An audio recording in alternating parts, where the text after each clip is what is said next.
This your daily driver? Yeah, in the summertime. Already? Yeah.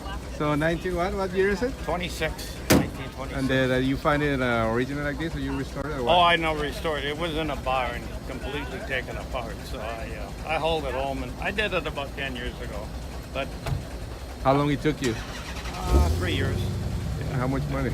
If you don't mind asking. I've got about 14,000 invested in it. Oh, really? Not that much. No. It's pretty valuable, huh? Yeah. No? Nah.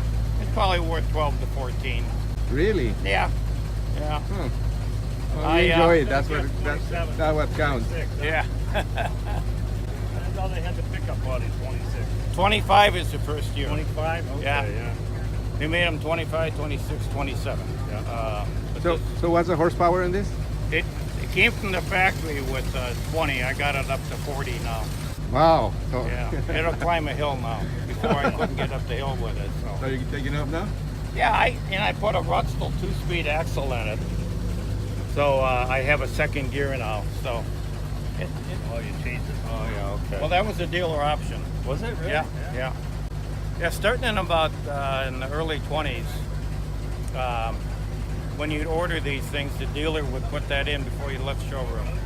Henry Ford said it was the only thing worthwhile putting in a Model T was a Rutzel. He didn't like that, but it helps a lot because it's a 50% split, second gear or high gear. What's that? You got it up to 40 horsepower? Yeah, I put a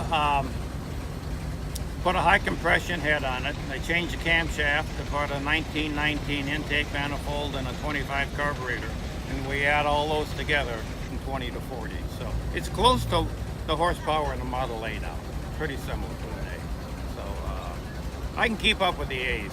Western Curtis is man, and he did mine.